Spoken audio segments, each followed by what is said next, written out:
Alright, cue the overly dramatic music. A lot of y'all have lost your minds. There is absolutely no way that the Shapeless Man could be Geno. Everything that we've learned about the Shapeless Man leads me to believe that it's actually the Nothing and not Geno. And by the end of this video, you're gonna understand why. Oh boy, here comes Clark Clint being a killjoy again, ruining everyone's hopes and dreams, just like in the Cyan debate. Listen, guys, I get it, okay? A lot of you want Geno to be the Shapeless Man, but what I'm trying to tell you is that you need to look past what you want and look at the evidence that's being presented instead. Everything that we've come to know about the Shapeless Man has been through the storytelling of Stellan and him giving us his backstory. The only reason why anyone thinks that Geno is the Shapeless Man is because of one line that Stellan stated in the leaked quests for next week, part 5 of the Oathbound. The Shapeless Man thinks he has won. He always said he imagined a world of perfect order. Just because the words imagine and order were used does not mean that Geno is coming back. The other key detail, everyone's like, oh, but it's Shapeless. Oh, Geno came back. In the end of Zero War, he didn't have a shape. One, that's not true. Geno there clearly looked like a man, and 2, clearly had shape, but 3, Geno was rematerializing at a very fast rate. Like a third or a fourth of his body was already regenerated by the end of that comic. I'm pretty sure that Geno's body is put back together now. But let's say that it's not. Let's just assume that Geno's body is not formed, and what we saw at the end of Zero War is all that he has. He still would not be a shapeless man. He would be a disfigured man at best. But let's look at these characteristics of the Shapeless Man, because there's 4, and when you examine all 4, none of these sound like Geno. The first thing that keeps being mentioned are stars being swallowed into darkness. Each night, I dream of stars, swallowed in darkness. Now, this is not the first time that this has been mentioned. Back in Chapter 3, Season 4, during the Paradise season, Sunbird came to us and started talking about how the stars were disappearing from the sky. That was during the Herald's attack on the island, who we know was sent by the Nothing, who has direct ties to the last reality. The second characteristic of the Shapeless Man, which is incredibly intriguing, is he can communicate through dreams. The Shapeless Man came to me in dreams, took me in as his own. I did not dream of him for centuries.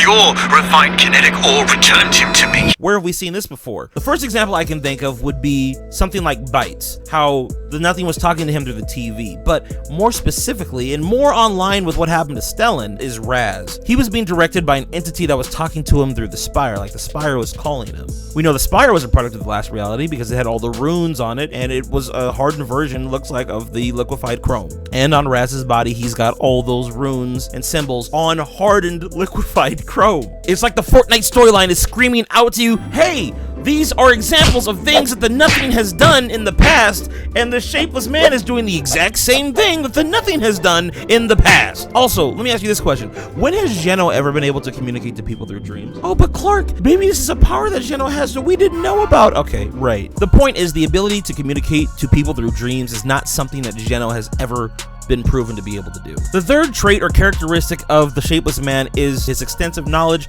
of Riftgate technology and giving that to Stellan in order to create the Riftgate. Now, let me ask you guys a question. Why the hell would Geno create a less stable version of something that he already had? We already know that Geno has knowledge of pure portals and the bridge that he created that the Imagined Order had been using for centuries. There'd be no reason to create an entirely new version which had a greater chance of destroying the Fortnite island and altering reality. Untested, this Riftgate could tear a permanent hole in reality.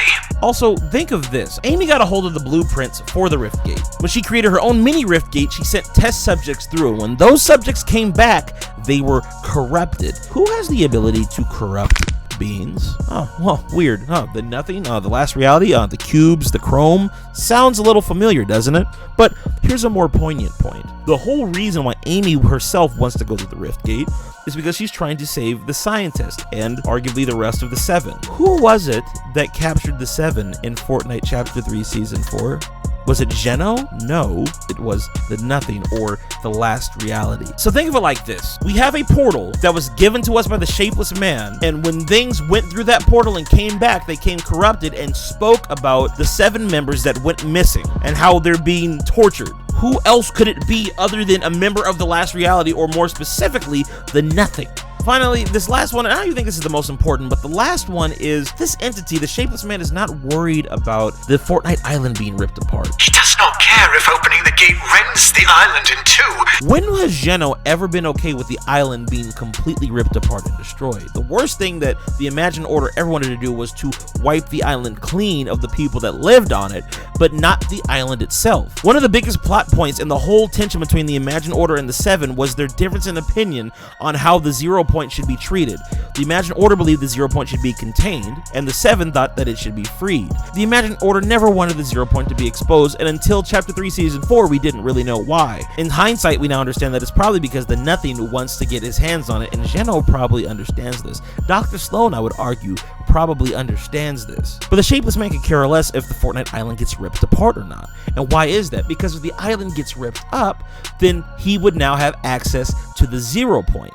Now listen, I could be totally wrong. Epic, Fortnite, whatever, they could come out tomorrow and say, oh yeah, Geno actually is the Shapeless Man. If they actually pull that rug off from underneath us, this will be worse than when Paradigm and Singularity were confirmed to be two different people. The only way I can see Geno being the Shapeless Man is if the Nothing corrupted him and polluted his mind. But then again, I would argue that's not Geno, that's still the Nothing. But this brings me to my final point, and this is how I think the storyline is actually going. But listen, what I'm about to tell you is also going to explain why the Imagined Order quote fits with the Nothing more so than Geno. In the leaked quest for next week, Stellan talks about a prophecy. This text prophesies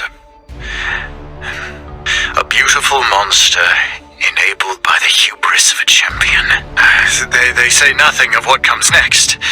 I think this prophecy is actually talking about Geno's relationship with the Nothing, because think about it. I've always been curious as to how Geno originally found the Fortnite island in the first place. That's a very important plot detail that's never been explored. But what if Geno didn't find the Fortnite island without help? What if Geno actually came across the last reality or the Nothing first and actually worked for them for some amount of time? Maybe Geno is actually the champion that was talked about in the prophecy. For those of you who don't know, hubris is another word for arrogance. So what if the Imagined Order was inspired by the influence of the Nothing, and in Geno's arrogance, he thought he would become the ruler of all of reality, turning his back on the last reality, and more specifically the Nothing, Geno being the arrogant champion who enabled the beautiful monster. You spoiled my plans, which, incidentally, were to protect and perfect every reality in the Omniverse. But there's no point arguing who the hero is now. You always believed my methods were abhorrent, that you knew a better way. Congratulations. Now you get to prove it. I genuinely hope you're right, because if you fail, it means the end of everything. Explain yourself. I wish I had the time.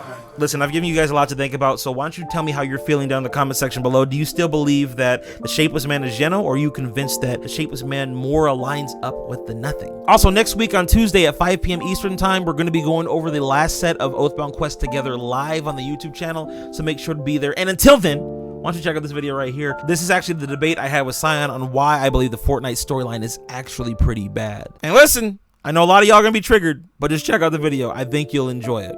I love you guys. I'll catch you soon. Peace out.